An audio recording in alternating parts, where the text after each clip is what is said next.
Hey everybody, welcome to the Muddy Reviews.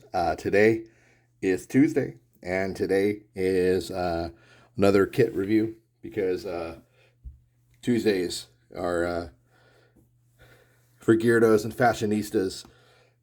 Because Tuesdays are when we talk about impressions and impression type shit. So like loadouts, kit builds, shit like that.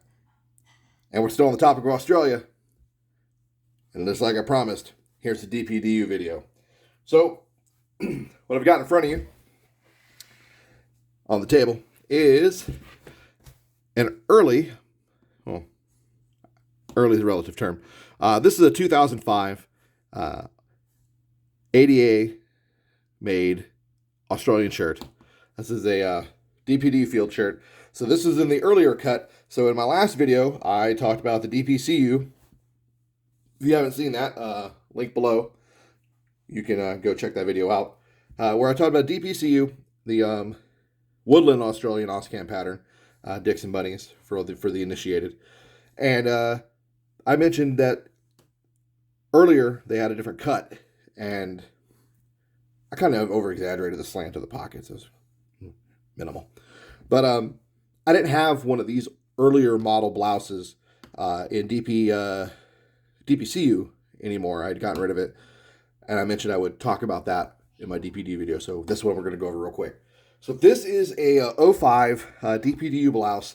So this shows you the difference in the pockets. They are button closure. Yeah, like I said, they are slanted a little bit, kind of like the Marine Corps pockets, but unfortunately I over-exaggerated. The Marine Corps pockets are more like curved in, but it's just the top, really. Sue me. But the shoulder pockets, they are different. They're pretty big. The Velcro is above the shoulder pocket. It's actually not on the pocket, whereas in the Land 125s, it is different. And you'll see that in a second. 2 button closure. And like I mentioned in the other video, the rank epaulets are on the shoulders, not in the center chest. As you see here, you got 2 rank epaulets on the shoulders. And then you've got your spots here. The closures on the cuffs are button, not Velcro. But other than that, not a massive difference in the shirts. So this is a Land 125 shirt, and we're going to talk about that more in a few seconds. But I want to talk about the trousers real quick. So this are the older model trousers, not Land 125. And I want to bring these up because in the other video, again, link in the description below, I talk about the adjusters. Whereas on the Land 125 trousers, these adjustment points here are Velcro. On these older trousers, they're button. And the belt loops are button too. Whereas on the Land 125s, they are Velcro. They are actual stitched down to the pant. And I thought that was kind of different, kind of weird. But just like the Land 125s, the pocket, you got the same little, the knee gussets down here for like flexibility, and you have the elastic at the bottom and the cord locks, just like the Land 125s have. The actual cargo pockets are different on the older model. They are a 2-button pocket, but they are large. Land 125 is a zipper top open. So that's the difference that they changed. And on the Land 125s, it's the exact same in the back. It is no left side back pocket, only on the right side, and it's a button closure. So those were the minor modifications and changes they made. So this is a Land 125 top. It's in DPDU. This top is from 2006, so it's only a year later. So 05, we have the old style. 06, we saw Land 125 being issued and fielded. So this is made by Can't Tear 'em. You can see the little Australian arrow. That's how you know it's real. Can't Tear 'em. That's the name of the company. And like I was saying, so on the shoulder pockets here, Velcro is actually on the pocket flap. 2-button closure. It's moved off of here on the shoulder itself. It's moved down onto the pocket flap, unlike the other version. The rank epaulets have been moved down off the shoulders, and they've been center aligned here. So I've got a little blank epaulet. This is Australia, and it's actually here on the front of the blouse. Real similar to a Navy NW type 2 and type 3. They have that, or the ACUs where it's got the Velcro rank.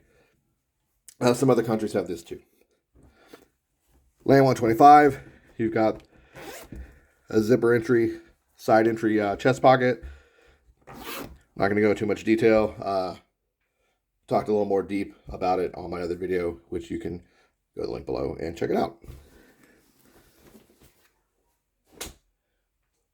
Interesting though, the DPDU pattern has changed quite a few times over the years, whereas DPCU pretty much stayed relatively the same. DPDU has gone through a lot of different iterations and changes with its colorway.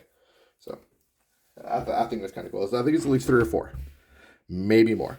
So this is a Platatac combat shirt. This one is made of Nomex, so this is fire resistant.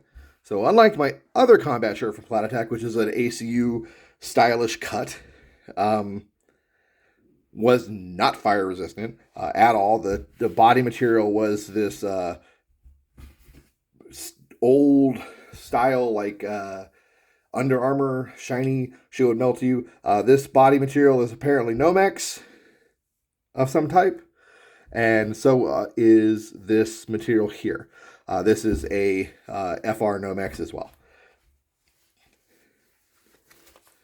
The closures on the wrist are a large Velcro style closure, as you can see here.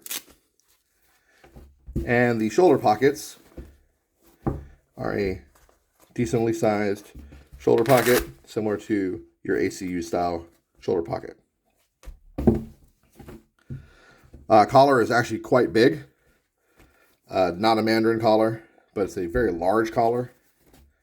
Found that to be interesting. This is a large. It fits like a medium. Kind of annoying. You got your Platatac logo back here, as you can see. Then you got your size, large, made in Australia. And you have this large tack shirt, Nomex large regular, Platatac.com. This was a cool little get for my collection. Sadly, it fits super crazy tight, like my other Platatac top.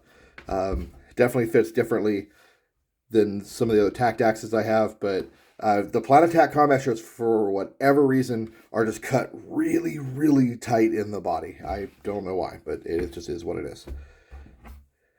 But a nice shirt nonetheless. And then we also have this awesome combat shirt. So this is a Rammimite combat shirt in DPDU. Now this is like an older Ramamite combat shirt. It's got this kind of ugly adobe orange body. Later on, they had a different color body. I think it was a lighter tan. And then they had a more tan Velcro, where this had like a foliage Velcro. The pockets on the on the arms had a side entry, similar to the Land 125 chest pockets, or some other combat shirts on the market. But the pocket is really, really big. It goes almost the entire width of the arm, but it's got this strange gusset here. It's really weird, but it's big. It'll hold anything.